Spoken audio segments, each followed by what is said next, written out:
اللہ وبرکاتہ۔ وعلیکم السلام ورحمۃ اللہ وبرکاتہ۔ زندگی زندہ دلی کا نام ہے، مردہ دل کیا ساز دیا کرتے ہیں۔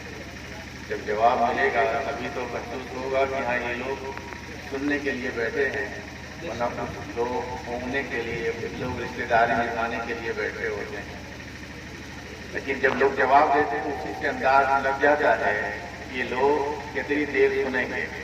ٹھیک ہے، لگتا ہے آپ لوگ 15-20 منٹ زیادہ سے زیادہ آدھا گھنٹہ تک سن سکتے ہیں، پھر اس کے بعد تھکے ہوئے ہیں۔ اور ماشاءاللہ مولانا صاحب نے بالکل جامع معنی بہترین کتاب حضرات کے سامنے پیش کیا ہے، اور نعت نبی صلی اللہ علیہ وسلم کے اشعار بھی بڑی پیارے انداز میں پیش کیے ہیں۔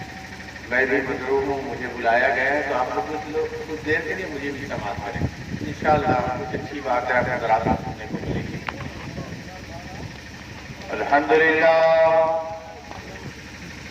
لله الذي لم يزل عالما قديرا حيا قيوما سميعا بصيرا، والصلاة والسلام على رسوله أرسله إلى الناس كافة بشيرا ونذيرا، وعلى آله وأصحابه كثيرا كثيرا. أما بعد، أعوذ بالله من الشيطان الرجيم.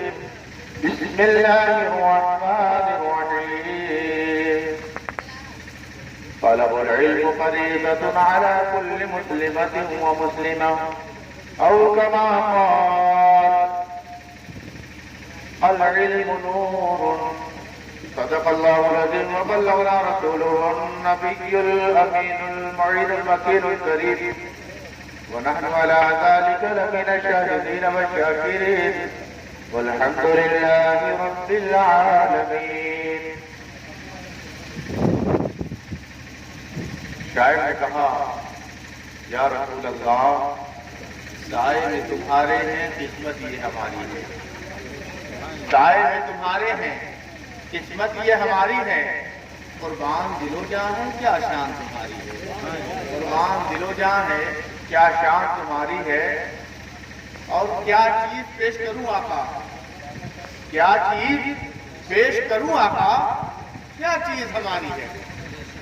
کیا چیز پیش کروں آقا، کیا چیز ہماری ہے. یہ دل بھی تمہارا ہے، یہ جان بھی تمہاری ہے. یہ دل بھی تمہارا ہے، یہ جان بھی تمہاری ہے. اور شاعر نے کہا یا رسول اللہ، تمہیں جانا تمہیں مانا، تمہیں جانا تمہیں مانا، نہ رکھا غیر سے کچھ کام. للہ الحمد، میں دنیا سے مسلمان گیا. للہ الحمد، میں دنیا سے مسلمان گیا. اور اعلیٰ حضرت فرماتے ہیں جان و دل ہوش و خیرت سب تو مدینے پہنچے. جان و دل ہوش و خیرت سب تو مدینے پہنچے. بس تم نہیں چلتے رہا، سارا تو سامان گیا. نہیں چلتے رہا، سارا تو سامان گیا. اور شاعر نے کہا یا رسول اللہ، جو تم کو جانے خدا کو جانے، جو تم کو جانے خدا کو جانے، جو تم کو مانے خدا کو مانے. غور کریے، یا رسول اللہ، جو تم کو جانے خدا کو جانے، جو تم کو مانے خدا کو مانے. خدائی ساری پکارتی ہے، خدا کی روشن ضمیر تم کو. خدائی ساری پکارتی ہے، خدا کی روشن ضمیر تم کو. آئیے حضرات عقیدت و محبت کے ساتھ گنبد خضرا میں آرام فرمانے والے آقا حضور تاجر مدینہ صلی اللہ علیہ وسلم کی بارگاہ پناہ میں درود پاک کا نذرانہ پیش کر پڑھے بابا سے بڑھ اللہ محمد صلی اللہ علیہ وسلم، نحن عباد محمد صلی اللہ علیہ وسلم. بندہ اپنے اعمال اللہ کی بارگاہ میں پیش کرتا ہے. وہ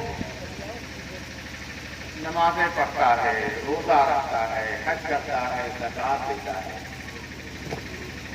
لیکن ان اعمال کی وہ ضمانت نہیں لے سکتا کہ میرے یہ اعمال اللہ کی بارگاہ میں قبول ہوئے. کوئی اس بات کی گارنٹی نہیں لے سکتا کہ ہاں میری نماز جو میں نے پڑھی ہے وہ قبول کر لی گئی ہے، میں نے جو روزہ رکھا ہے وہ قبول کر لیا گیا ہے، میں نے جو حج کیا ہے وہ قبول ہو گیا ہے، وہ ان اعمال کی ضمانت نہیں لے سکتا۔ لیکن کچھ مختصر اعمال ایسے ہیں جن کی ضمانت ہوا کرتی ہے کہ بندے کا وہ عمل اللہ کی بارگاہ میں فوراً قبول کر لیا جاتا ہے۔ مثال کے طور پر بندہ جب کسی جگہ سے گزر رہا ہو، کوئی ایذا پہنچانے والی، کوئی تکلیف پہنچانے والی چیز راستے میں ہو، وہ اسے ہٹا دیتا ہے تو اس کا وہ عمل اللہ کی بارگاہ میں قبول ہو جاتا ہے اور اس پر 10 نیکیاں اسے عطا کی جاتی ہیں، اس کے 10 درجات بلند کر دیے جاتے ہیں، اس کے 10 گناہ معاف کر دیے جاتے ہیں۔ ایسے ہی درود پاک وہ متبرک عمل ہے، وہ بابرکت عمل ہے، جب بندہ پڑھتا ہے تو فوراً اسے قبول کر لیا جاتا ہے، وہ رائے گا نہیں ہوتا، بیکار نہیں جاتا، بلکہ فوراً ہی اسے 10 نیکیاں عطا کر دی جاتی ہیں، اس کے 10 گناہ معاف کر دیے جاتے ہیں، اس کے 10 درجات بلند کر دیے جاتے ہیں۔ تو کتنا بابرکت عمل ہے۔ ایسے چھوٹے چھوٹے اعمال جو اللہ کی بارگاہ میں فوراً قبول کر لیے جاتے ہیں، تو ان اعمال کی کثرت کرنی چاہیے، انہیں برابر کرتے رہنا چاہیے۔ ہمیں اپنا وظیفہ مقرر کر لینا چاہیے، ہم جب بھی کوئی وظیفہ پڑھیں تو وہ درود پاک کا وظیفہ ہو۔ اور جانتے ہیں درود پاک کو متبرک عمل ہے، رسول کائنات صلی اللہ علیہ وسلم نے فرمایا جو جتنا زیادہ مجھ پر درود پڑھے گا وہ بروز قیامت میرے اتنے ہی قریب ہوگا۔ اور جو لوگ درود نہیں پڑھتے، میرے آقا حضور سید عالم صلی اللہ علیہ وسلم ارشاد فرماتے ہیں جو بندہ مومن مجھ پر درود پڑھنا بھول گیا وہ جنت کا راستہ ہی بھول گیا۔ جو درود پڑھنا بھول گیا وہ جنت کا راستہ ہی بھول گیا۔ اب آپ اندازہ لگائیں۔ اور ایک موقع پر حضور سید عالم صلی اللہ علیہ وسلم نے فرمایا کہ اگر کوئی بندہ مومن میرا ذکر مبارک سنے، میرا اسم مبارک سنے، میرا نام سنے اور مجھ پر درود نہ پڑے، وہ شخص بڑا فقیر، بڑا کنجوس ہے۔ وہ شخص بڑا فقیر، بڑا کنجوس ہے کہ وہ میرا نام سنے اور مجھ پر درود نہ پڑے، وہ شخص بڑا کنجوس ہے۔ تو ہم کنجوس نہ بنے، ہم سخی بنے، اللہ کے رسول صلی اللہ علیہ وسلم کا ذکر خیر کرے تو خوب جھوم جھوم کر درود و سلام کی کثرت کیا کریں۔ ایک بار اور درود پاک پڑھیں۔ اللہم صلی علی سیدنا و شفیعنا مولانا محمد عدد ما فی العلم صلاۃ دائمۃ بدوام صلی اللہ علیہ وسلم۔ حدیث پاک میں حضور سرور کائنات صلی اللہ علیہ وسلم نے ارشاد فرمایا العلم نور، علم نور ہے۔ نور کا کام کیا ہوتا ہے؟ روشنی پہنچانا، حق کو حق دکھانا، باطل کو باطل دکھانا۔ قرآن پاک کا جو نام ہے القرآن المجید والفرقان الحمید، یہ فرق پیدا کرنے والی کتاب ہے، یعنی اچھائی اور برائی میں فرق پیدا کرنے والی کتاب ہے۔ تو علم نور ہے اور نور کا کام کیا ہوتا ہے؟ سچائی کو ظاہر کرنا۔ اگر کوئی عمارت بڑی اچھی تعمیر کر دی جائے، خوبصورت مکان بنا دیا جائے اور اسے بند کر دیا جائے، اس میں یا اندھیرا رکھ دیا جائے، تو کسی کو اس کی خوبصورتی کا کیا اندازہ ہوگا؟ اس کی خوبصورتی کو وہ کیا سمجھ سکے گا؟ وہ کیسے جان سکے گا اسے بڑا خوبصورت تعمیر کیا گیا ہے، اسے بہت اچھا بنایا گیا ہے؟ کیسے جانے گا بندہ؟ اس کو ظاہر کرنا ہے۔ آپ چاہتے ہیں کہ جانے کہ میں نے بڑا خوبصورت محل تعمیر کیا ہے، اسے لوگ دیکھیں، اس کی شہرت کو لوگ جانیں، تو اس میں روشنی کا انتظام کرنا ہوگا، اس میں چراغ کا انتظام کرنا ہوگا، اس میں لائٹ کا انتظام کرنا ہوگا۔ جب اس میں روشنی ہوگی تبھی تو لوگ جانیں گے کہ اس کی خوبصورتی کیسی ہے۔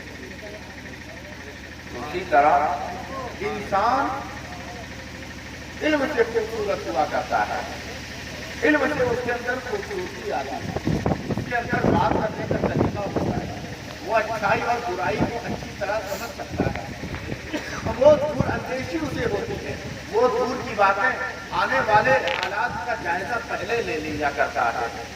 جب بندے کے پاس علم ہوتا ہے، اور جانتے ہیں علم ہی وہ شے ہے جس سے بندہ دنیا پر قابض ہوا کرتا تھا۔ آج علم سے ہم پیچھے ہیں، علم سے ہم دور ہیں، تبھی تو ظالم حکمران ہم پر مسلط کر دیے گئے ہیں، تبھی تو ہم پر ظلم ہو رہا ہے، ہماری چیزوں کو تبدیل کیا جا رہا ہے، ہماری لوگوں کو پریشان کیا جا رہا ہے۔ وجہ یہ ہے کہ ہم نے تعلیم حاصل کرنا چھوڑ دیا اور ہم علم سے پورے ہو چکے ہیں، ہم علم سے پیچھے ہیں۔ آپ جانتے ہیں جب علم ہوتا ہے بننے کے بعد وہ جو چیز نہ دیکھے اسے بھی سمجھ جایا کرتا ہے۔ اب آپ سوچ رہے ہوں گے کہ جب بندہ دیکھے ہی نہ اور وہ سمجھ جائے کہ یہ کیا چیز ہے تو یہ تو ناممکن کی بات ہے۔ آئیے میں بتاؤں علم کا کتنا فائدہ ہوا کرتا ہے۔ ایک بڑا ہی سخی، بڑا ہی دولت مند شخص تھا، جب اس کے انتقال کا وقت ہوا تو اس نے وصیتیں شروع کر دی کہ میرے مرنے کے بعد یہ چیز اس کے حصے میں جائے گی، یہ فلاں بیٹا لے لے گا، اس کے 4 بیٹے تھے، یہ فلاں بیٹا لے لے گا۔ اس نے بٹوارا کر دیا، لیکن اس نے ایک تاکید اور کر دی تھی کہ اگر بٹوارے میں تم میں جھگڑا پیدا ہو جائے، تم میں اختلاف ہو جائے، تم ایک دوسرے کے گراتا ہونے لگو تو تم شاہ مصر کے پاس جانا، شاہ نجران کے پاس جانا اور اس سے اپنی بات کا فیصلہ کروا لینا، وہ تمہاری بات کا فیصلہ کر دے گا، تم آپس میں جھگڑا نہ کرنا۔ جب بات سے انتقال ہوا کچھ دنوں کے بعد بھائیوں نے اپنا حصہ لینا چاہا تو کسی بات پر اختلاف ہو گیا، سب کے سب آپس میں لڑنے اور جھگڑنے لگے۔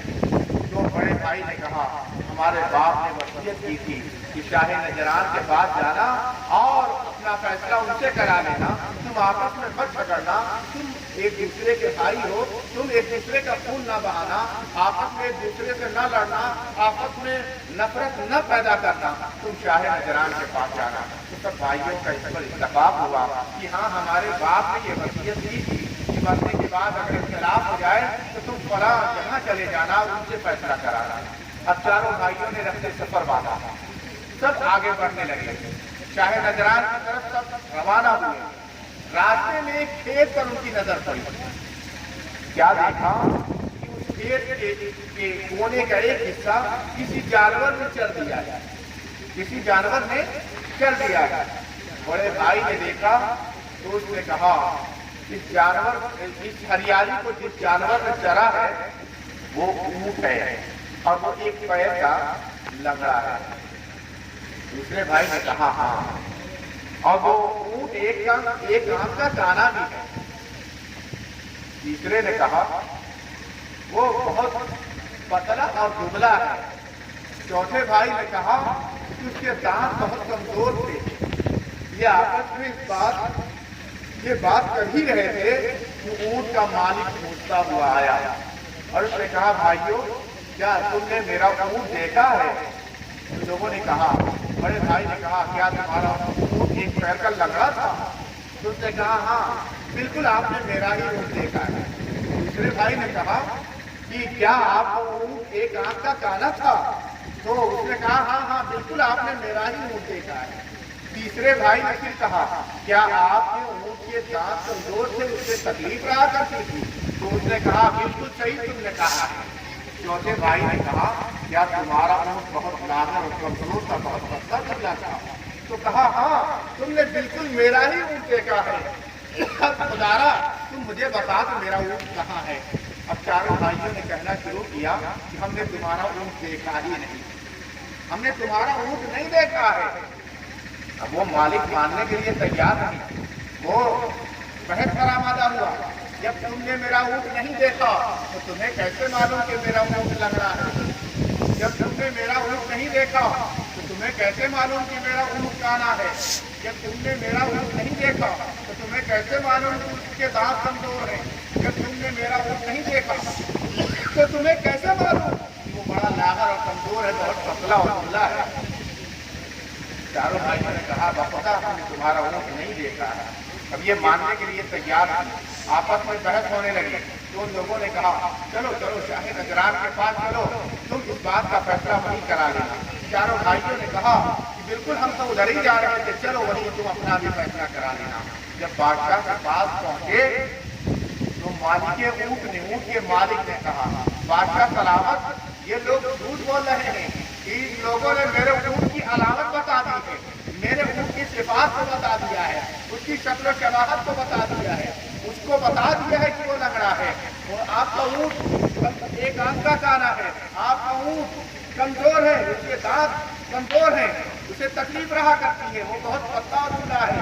یہ لوگ ساری علامتیں بتاتے ہیں اور اس کے بعد یہ کہتے بھی ہیں کہ ہم نے تمہارا اونٹ نہیں دیکھا ہے. اے بادشاہ سلامت, اب آپ ہی اس بات کا فیصلہ کرا دیجیے, آپ ان سے میرا اونٹ دلا دیجیے. بادشاہ نے پوچھا, اے اللہ کے بندو, تم سچ کیوں نہیں بتاتے؟ تم سچ بتا دو. جب تم علامتیں بتا رہے ہو, اس کی جسمانی کیفیت کو بتا رہے ہو, تو اس کے اونٹ کو بھی بتا دو کہ کہاں ہے. چاروں بھائیوں نے بادشاہ سے بھی کہا, اے بادشاہ سلامت, ہم نے اس اونٹ کو دیکھا ہی نہیں ہے, تو ہم کیسے بتائیں کہ وہ کہاں ہے؟ تو پھر بادشاہ نے پوچھا, بتاؤ تمہیں کیسے معلوم کہ اس کا اونٹ ایک پیر کا لگ رہا ہے؟ بڑے بھائی نے کہا, بادشاہ سلامت, ہم پڑھے لکھے لوگ ہیں, ہماری ذہانت ہے, ہم عقل رکھا کرتے ہیں, ہم نے تعلیم حاصل کی ہے. بادشاہ سلامت, جب ہم آپ ہی کے پاس آ رہے تھے, ہمارے باپ نے وصیت کیا تھا, ہمارے باپ نے اس بات کی تاکید کی تھی کہ میرے مرنے کے بعد اگر حصہ لینے میں تم لوگوں میں اختلاف ہو تو تم شاہ نجران کے پاس جا کر فیصلہ کرا لینا. ہم تو آپ ہی کے پاس آ رہے تھے, ہماری نظر ایک کھیت پر پڑی اور اس کھیت کے کونے کو ہم نے دیکھا کہ ایک جانور نے اسے چر دیا تھا. اے بادشاہ سلامت, ہم نے اس کے پنجوں کے نشان سے پہچان لیا, لیکن ہم نے دیکھا 3 پنجوں کے نشان ذرا گہرے تھے اور ایک پنجے کے نشان بہت ہلکا تھا. جب بھی کوئی چوپایا برابر کھڑا ہوتا ہے تو تمام پیروں کے نشان ایک برابر ہوا کرتے ہیں. بادشاہ سلامت, ہم نے اس کے ایک پیر کا نشان ہلکا دیکھا تو ہم نے فیصلہ کر دیا کہ اس کے پیروں کے نشان کو دیکھ کر یہ چلنے والا جانور اونٹ ہی ہے, اور اس کا ایک پیر سے وہ لنگڑا ہے, اس کا ایک پیر خراب ہے, ورنہ اگر یہ کھڑا ہوتا صحیح سالم ہوتا تو اس کے چاروں پیروں کے نشان ایک برابر ہوتے. تو بادشاہ نے کہا, چلو تم نے نشان کو دیکھ کر تو جان لیا اور بتا دیا کہ یہ اونٹ ایک پیر کا لنگڑا ہے. بیٹی, اب تم بتاؤ تمہیں کیسے معلوم کہ اس کا اونٹ ایک آنکھ کا کانا ہے؟ اس نے کہا, بادشاہ سلامت, ہر شے, ہر مخلوق اچھی غذا کھانی پسند کرتی ہے, اچھا چارہ کھانا پسند کرتا ہے. ہم نے دیکھا کہ جس طرف اس جانور نے چرا تھا اس کے دوسرے بازو اس سے اچھی غذا اس کے لیے موجود تھی, اس سے اچھی غذا اس کے لیے موجود تھی, لیکن اسے نظر نہ آنے کے باعث اس نے خراب غذا کا استعمال کیا ہے. جو اچھی غذا کو چھوڑ کر اس نے خراب کھانا کھایا ہے. اس سے میں نے سمجھ لیا کہ اس کی اگر آنکھیں درست ہوتی تو وہ مکمل طور پر دیکھ پاتا اور اچھی غذا کھاتا, اس لیے اس نے اچھی کو چھوڑ کر خراب غذا کھائی ہے. اس سے میں نے فیصلہ کر دیا کہ وہ اونٹ ایک آنکھ کا کانا ہے. بادشاہ سلامت نے کہا, چلو میں نے تمہاری اس بات کو بھی تسلیم کر لیا کہ تم نے اپنے تجربے سے اس بات کا فیصلہ کیا. اچھا, اب تم بتاؤ. تیسرے بھائی سے پوچھا, تم بتاؤ تمہیں کیسے معلوم کہ اس کا اونٹ اس کے دانتوں میں خرابی ہے, کمزوری ہے, اس کے دانت میں تکلیف ہے, تمہیں کیسے معلوم؟ تو اس نے کہا, بادشاہ سلامت, ہر شے, ہر مخلوق اچھی غذا کھانا چاہتی ہے, لیکن اچھی غذا اس کے بغل میں موجود تھی جو اس کی نظر نہ آنے کی وجہ سے یا تو دانتوں کی کمزوری کی وجہ سے. اچھا تو وہ ضرور تھا لیکن وہ اس سے سخت تھا. اس نے سخت چیز کو چھوڑ کر آدمی کے دانتوں میں جب تکلیف ہوتی ہے وہ نرم غذا استعمال کیا کرتا ہے, تو اس نے نرم چارہ کھایا ہے, اس نے نرم جو چارہ ہے اس نے استعمال کیا ہے. تو میں نے اس بات کا فیصلہ اس سے کر دیا کہ اگر اس کے دانت صحیح ہوتے تو وہ اچھی اور سخت غذا استعمال کرتا, لیکن اس نے کمزور غذا کا استعمال کیا ہے. اس سے پتا چلا کہ اس کا دانت کمزور ہے. اب چوتھے بھائی سے پوچھا, اب تمہیں کیسے معلوم کہ اس کا اونٹ بڑا لاغر اور کمزور ہے؟ بہت کمزور ہے, تمہیں کیسے معلوم جب تم نے اس اونٹ کو نہیں دیکھا؟ کیسے تم نے بتا دیا کہ اس کا اونٹ کمزور ہے؟ اس نے کہا, بادشاہ سلامت, جب ہم اپنی منزلیں طے کرتے ہوئے آ رہے تھے میں نے یا کہ اس کی نجازت کو میں نے دیکھا کہ وہ قریب قریب نجازت کرتا ہوا آگے بڑھا تھا. اگر اس کا ہاضمہ درست ہوتا، اگر وہ صحت مند ہوتا، وہ اس طرح سے گندگی نہ کرتا۔ اس کی گندگی کو دیکھ کر میں نے دیکھ لیا اس کا پیٹ درست نہیں ہے، اس کی غذا اسے ہضم نہیں ہوتی، وہ کیونکہ کمزور ہے، لاغر ہے، وہ ہضم نہیں کر پاتا، اس کا ہاضمہ خراب ہے۔ اس لیے بادشاہ سلامت میں نے یہ فیصلہ کر دیا اس کا اونٹ لاغر اور کمزور ہے۔ بادشاہ سلامت نے اونٹ کے مالک سے کہا، اے مالک اونٹ سنو، ان لوگوں نے جو کہا ہے وہ سچ کہا ہے۔ ان لوگوں نے تمہارے اونٹ کو نہیں دیکھا، بلکہ ان لوگوں نے اپنے علم کی بنیاد پر یہ فیصلہ کر دیا ہے۔ ان کا یہ تجربہ ہے جو انہوں نے بتایا ہے، اور ان کا وہ تجربہ درست ہوا ہے، تو یہ علم کا کمال تھا۔ اس کے بعد بادشاہ سلامت نے پوچھا، اے بیٹو بتاؤ تم آخر کس غرض سے آئے ہو، کس کام کے لیے آئے تھے؟ تو ان چاروں بیٹوں نے عرض کیا، بادشاہ سلامت ہمارے باپ کی وصیت تھی، میرے مرنے کے بعد اگر جائیداد کے بٹوارے میں کوئی اختلاف ہو جائے تو تم بادشاہ کے پاس جانا اور اس سے فیصلہ کرا لینا۔ بادشاہ نے کہا، تم لوگ دور سے سفر کر کے آئے ہو، رات میں قیام کرو، تمہارے کھانے اور پینے اور رہنے کا انتظام کر دیا جاتا ہے، تم سے میں صبح میں ملاقات کروں گا، تم صبح میں میرے پاس آنا، جب میری بارگاہ لگے تب تم میرے پاس آنا، میں تمہارے سوالات کو سنوں گا، اس بات کا فیصلہ کروں گا۔ بہرحال بادشاہ نے ان کے رہنے کھانے اور ہر چیز کا انتظام کیا۔ اب جب ان لوگوں کا انتظام کیا تھا، جیسے ہی اس زمانے میں شاید شراب حرام نہ رہی ہو، بادشاہ کی طرف سے ان کے لیے شراب کا اہتمام کیا گیا، ان لوگوں کو پلایا جائے، ان کے کھانے کا انتظام کیا جائے، رہنے کا انتظام کیا جائے اور ان کی تمام ضرورتیں پوری کی جائیں۔ نوکر جو ہے بادشاہ کے خادم ان کے استقبال میں شراب لے کر آئے۔ اب چاروں نے پینا شروع کیا۔ بڑے بھائی نے کہا، یہ جو شراب ہمارے سامنے لائی گئی ہے، یہ ایسے درخت کے پھل سے نچوڑی ہوئی شراب ہے جو قبرستان میں درخت تھا، یہ قبرستان کے درخت سے جو پھل نکلے ہیں اس سے یہ شراب نچوڑ کر بنائی گئی ہے۔ سب نے کہا، اے بھیا تم نے صحیح کہا ہے، یہ تمہاری بات درست ہے۔ اس کے بعد جاسوس اس کے آگے پیچھے لگے ہوئے تھے، جاسوسوں نے سنا، وہ غصے میں آئے۔ اس کے بعد جب کھانے کا اہتمام کیا گیا، جب کھانا لگایا گیا، جب چاروں نے کھانا شروع کیا تو دوسرے بھائی نے کہا، بادشاہ نے ہمارے لیے کتے کا گوشت انتظام کر دیا ہے تو یہ بکرا ہی، لیکن اس کی نسبت ایک کتیا سے ہے، بکرے کی نسبت ایک کتیا سے ہے۔ اب جاسوس نے سنا، وہاں غصے میں آیا، بادشاہ کی توہین ہے، بادشاہ کے بارے میں یہ برا اور بھلا کہہ رہے ہیں۔ اس کے بعد تیسرے نے کیا کہا، جن عورتوں نے یہ روٹیاں بنائی ہیں، تیار کی ہیں، وہ اس وقت حائضہ تھی، نجاست کی حالت میں تھی۔ چوتھے بھائی نے جب کھانے سے فارغ ہوئے، چوتھے بھائی نے کہا، بادشاہ یہ حلالی نہیں ہے، یہ ٹھیک ہے، یہ حرامی النسل ہے، یہ اپنے باپ کی جائز اولاد نہیں۔ اب اتنا سننا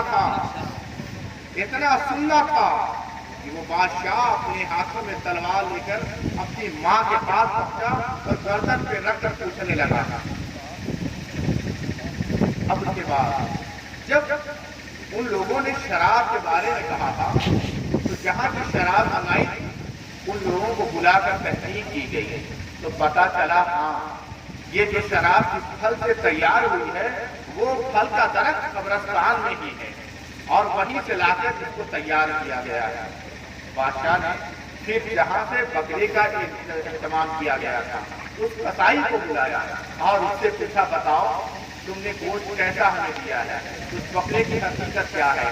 تو قصائی نے بتایا کہ وہ جس گھر میں وہ بکرا پیدا ہوا، بکری نے جنا، بکری جنتے ہی مر گئی، اسی گھر میں کتیا تھی، اس بکرے کے بچے نے اسی کتیا کا دودھ پیا ہے اور اسی سے وہ پلا اور بڑھا ہے۔ اب اس کے بعد بادشاہ نے ان عورتوں کو بھی بلایا اور پوچھا، بتاؤ کیا جب تم نے روٹیاں تیار کی تھی تم حالت نجاست میں تھی؟ سب نے کہا، ہاں اس وقت ہم ناپاکی کی حالت میں۔ اس کے بعد بادشاہ نے کہا، جب یہ تین چیزیں صحیح ثابت ہوئی ہیں، اب وہ غصے میں آیا، تب تلوار لے کر اپنی ماں کے پاس پہنچا اور گردن پہ رکھ کر پوچھنے لگا۔ تو ماں نے جواب دیا، اے بیٹا، اگر تو شاید ہوتا درست ہوتا تو کیا تو کبھی ایسی حرکت کرتا کہ اپنی ماں کے گردن پر تو تلوار رکھتا؟ بادشاہ کا پسینے پسینے میں پوچھا میری ماں بتا آپ میں کس کا لڑکا ہوں، میرا باپ کون ہے؟ تب ماں نے کہا اے بیٹا تمہارا باپ جو تھا وہ نامرد تھا، اس کی حکومت بچانے کے لیے میں نے ایک چرواہے سے میں نے زنا کیا اور تم اسی کی اولاد ہے۔ اب بادشاہ سلامت اپنے اوپر بڑا رنجیدہ ہوا اور ان لوگوں کے پاس پہنچا اور بلایا۔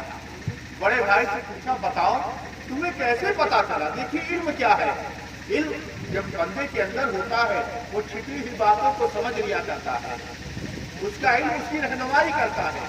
اسے کہیں سفر کرنا ہو تو وہ خود اپنی منزل طے کر لیتا ہے، اسے لوگوں سے پوچھنا اور سمجھنا نہیں ہوتا، وہ اپنے علم سے اپنے سفر کو آسان کر لیا کرتا ہے۔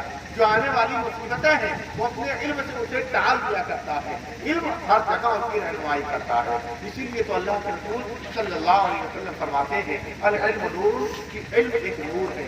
بادشاہ سلامت سے ان سے پوچھا اے بیٹے بتاؤ تمہیں کیسے پتا چلا یہ جو شراب تیار کی گئی ہے اس پھل کا درخت قبرستان میں ہے، کیسے تمہیں پتا چلا؟ میں نے اس کی تحقیق کرائی ہے، تمہاری بات ثابت ہوئی ہے کہ تم نے سچ کہا ہے، لیکن بتاؤ تمہیں پتا کیسے چلا؟ تب اس نے کہا اے بادشاہ سلامت ہم شراب اکثر و بیشتر پیا کرتے تھے اور ہمارے تجربے میں یہ ہے کہ ہم جب اچھے پھل کی شراب استعمال کرتے ہیں تو ہم اپنے آپ میں توانائی محسوس کرتے ہیں، سستی ہماری دور ہو جایا کرتی ہے، ہم اپنے آپ کو وہ بہتر محسوس کیا کرتے ہیں۔ اس شراب کو پینے کے بعد ہمارے اندر سستی اور ہمارا دماغ مان پڑنے لگا اور ہماری صلاحیت میں کمی ہونے لگی۔ تب ہم نے یہ پڑھ رکھا تھا اور یہ ہمارے علم میں تھا، ہم نے اپنے علم کی بنیاد پر اس بات کا فیصلہ کر دیا۔ دوسرے بھائی سے پوچھا بتاؤ تمہیں پتا کیسے چلا کہ میں نے تو بکرے کا ہی گوشت منگوایا تھا، لیکن اس کی جو کمی ہے وہ تمہیں کیسے پتا چلی؟ تب بادشاہ سے دوسرے بھائی نے کہا ہم گوشت برابر استعمال کیا کرتے ہیں، ہم نے پڑھ رکھا ہے، ہمارے علم میں یہ ہے بکرے اور کتے کے گوشت کی پہچان یہ ہوا کرتی ہے کہ بکری کے گوشت کے اوپر چربی ہوا کرتی ہے اور کتے کے گوشت کی علامت یہ ہوتی ہے گوشت اوپر اور چربی نیچے ہوا کرتی ہے۔ یہ دونوں کا فرق ہے، ہم نے اپنے علم کی بنیاد پر اس بات کا فیصلہ کر دیا ہے۔ اور تیسرے سے پوچھا بتاؤ روٹیوں کو دیکھ کر تمہیں کیسے پتا چلا کہ جن عورتوں نے انہیں تیار کیا تھا وہ اس وقت حالت نجاست میں تھی؟ تو اس نے کہا ہمارے علم میں اور ہمارے تجربے میں یہ بات تھی جب ہم شوربے میں روٹی ڈبویا کرتے ہیں شوربہ پھٹ جاتا ہے تو ہم اس سے سمجھ جایا کرتے ہیں کہ اس وقت حالت نجاست میں جو عورتیں روٹی تیار کرتی ہیں اس کی علامت یہ ہوا کرتی ہے۔